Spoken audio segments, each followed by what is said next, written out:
Halo teman-teman, selamat datang di channel gua Kapten Jai. Hari ini gua mau ngebahas kamera Sony A7R Mark II. Di tahun 2026 ini, apakah kamera ini masih layak digunakan di tahun ini? Apakah kamera ini masih layak dibeli? Gimana kualitas gambarnya? Let's go kita bahas.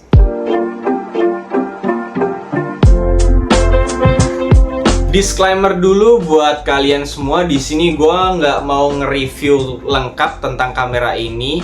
Di sini gue cuma mau ngebagiin pengalaman pribadi gue selama pakai kamera ini. Setelah gue upgrade dari kamera gue yang sebelumnya, Sony A7 Classic, gue berpindah ke kamera ini, Sony A7R Mark II. Di sini gue nggak mau nge-review, tapi gue cuma sekedar mau sharing dan ngebahas pengalaman pribadi gue aja.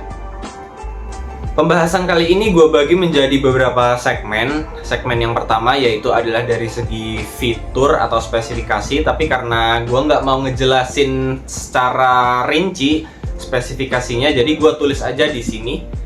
Silahkan kalian skip video ini kalau mau lihat spesifikasi lengkapnya. Yang gue bahas di sini adalah dari segi spesifikasi utama atau fitur utama yang sangat gue pakai dan sangat membantu gue di dalam gue pakai kamera ini. Yang pertama adalah dari segi sensornya yang berukuran atau beresolusi 42 megapiksel, yaitu resolusi ini tuh sangat-sangat besar dan menurut gue sangat membantu buat kita yang lagi cropping atau ngedit secara detail. Itu tuh ngebantu banget buat kita. Terus yang kedua adalah dari segi BSI sensor atau backside illuminate sensor. Sensor BSI ini itu ngebikin gambar yang kita hasilkan itu jadi lebih bagus ketika berada di kondisi cahaya yang kurang bagus, kayak cahaya hard light, cahaya backlight, atau cahaya matahari yang keras banget. Nah, kamera ini tuh bisa menangkap gambar dengan lebih baik sensornya. Selanjutnya yang kita bahas adalah dari segi kualitas gambarnya. Nah, kualitas gambar dari kamera ini tuh bagus banget. Dynamic range-nya itu bagus banget. Color depth-nya juga bagus banget, ngebikin kita jadi lebih bisa mengcolor grading atau mengoreksi warna dengan lebih maksimal.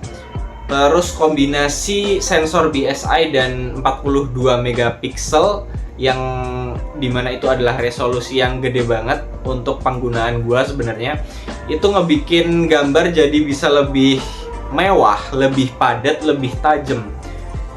Jadi overall gue sangat-sangat takjub banget dengan kualitas gambar dari kamera yang udah jadul ini.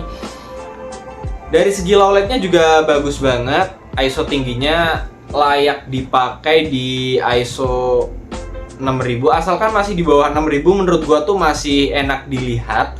Walaupun masih ada noise-nya ISO 6000, tapi overall masih enak banget buat dipakai.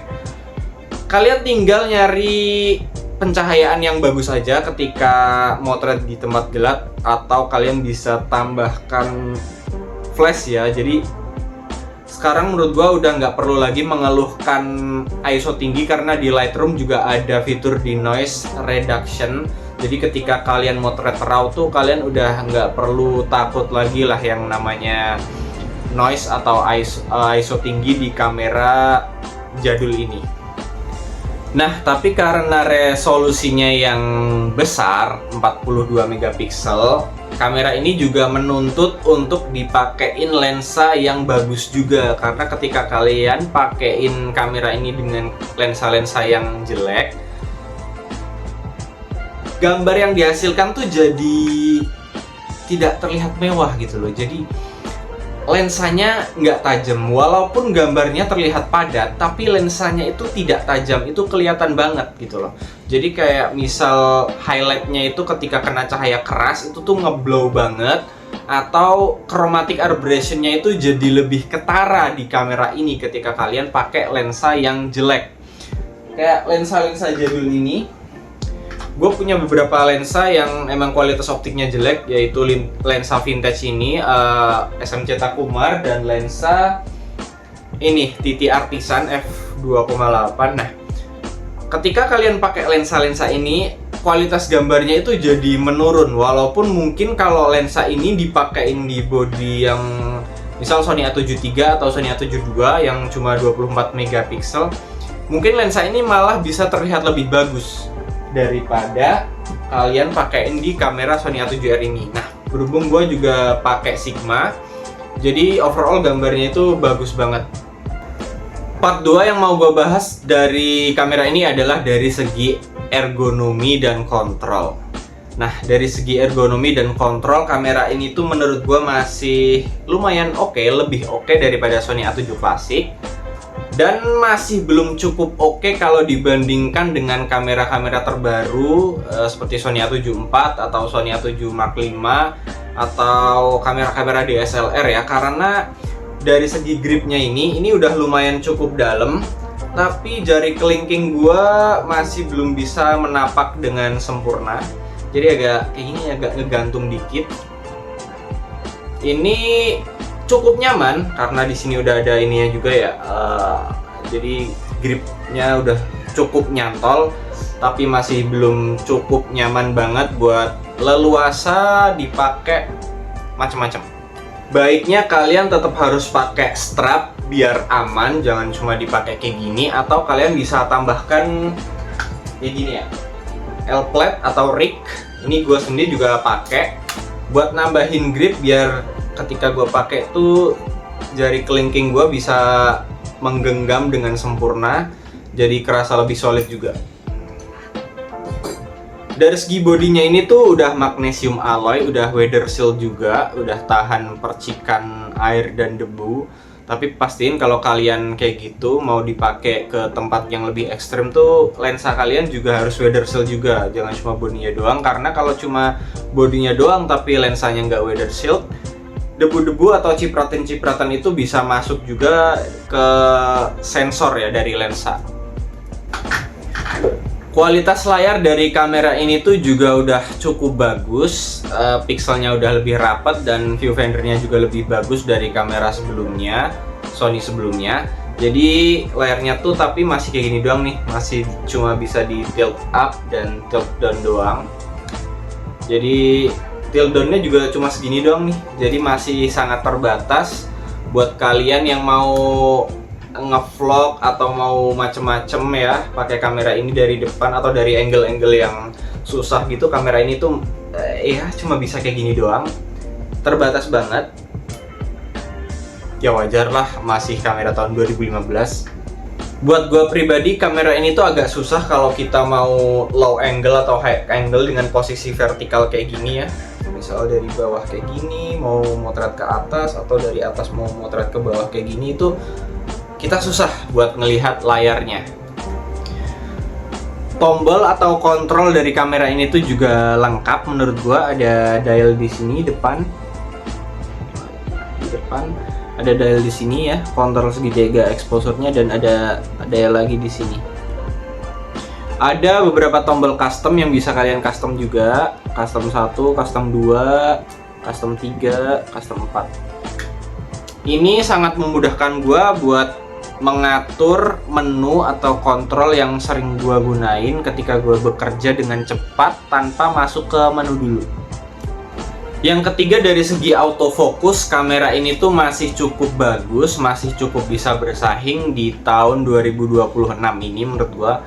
Walaupun ya kalau dibandingkan dengan kamera-kamera yang lebih terbaru yang A7R Mark V itu ya sangat jauh kekuatan atau kecepatan autofokusnya dibandingkan dengan kamera ini.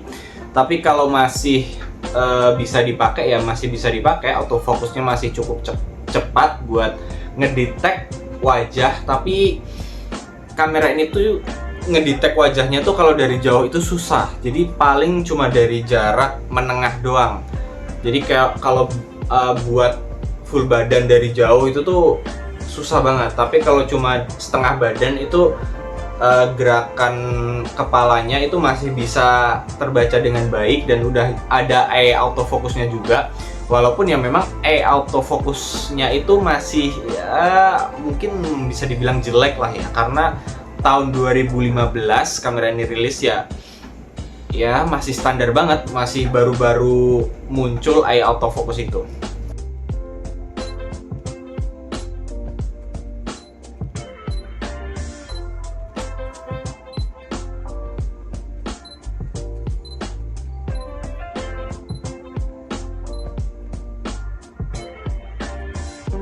Tracking dari autofocus ini tuh kalau cuma buat motret model atau orang yang gerak-gerak pelan, standar, pose-pose itu masih layak banget, masih enak banget, masih ngejar banget. Cuma memang kamera ini tuh tidak direkomendasikan buat motret yang cepet-cepet kayak sport gitu ya. Kalian motret futsal, motret basket, motret bola, kamera ini tuh tidak gua rekomendasikan karena di samping autofokusnya yang standar banget, kamera ini tuh resolusinya juga gede yang ngebikin filenya itu jadi berat. Jadi kalau buat ngebres kamera itu nggak bisa cepet dan bufferingnya juga lama banget. Ketika kamera ini buffering, nulis di memory card atau SD cardnya itu tuh kamera ini tuh nggak bisa dipencet-pencet gitu loh. Ketika lagi terus loading nulis di SD card, nah, kamera itu nggak bisa dipencet-pencet, nggak bisa digunain. Jadi kalian pasti bakal ketinggalan momen banyak kalau kalian pakai kamera ini gitu. Apalagi dengan SD card yang write speed-nya itu tuh jelek gitu loh, lambat. Jangan lupa juga buat kalian bahwa kecepatan autofocus kamera itu bergantung juga dari lensanya. Kalau lensanya jadul ya mungkin autofokusnya jelek. Atau lensa-lensa yang third party ya, itu yang murah-murah biasanya ngaruh banget ke autofocus. Jadi autofokusnya itu jadi nggak terlalu cepat. Nah, berhubung gua pakai lensa Sigma ini Sigma jadul, tapi autofokusnya buat gua pribadi itu masih cukup banget buat penggunaan daily gua yang biasanya gua tuh motret wedding, lamaran, wisuda. Itu menurut gua tuh buat tracking jalan kiri kanan, jalan-jalan maju ke depan itu tuh masih oke banget autofokusnya. Jadi gua masih tidak mengeluhkan isu autofokus yang menurut gua ketinggalan zaman, kecuali kalau buat yang misal momen candid banget terus kita langsung set kayak gitu tuh kadang-kadang autofokusnya agak hunting dikit.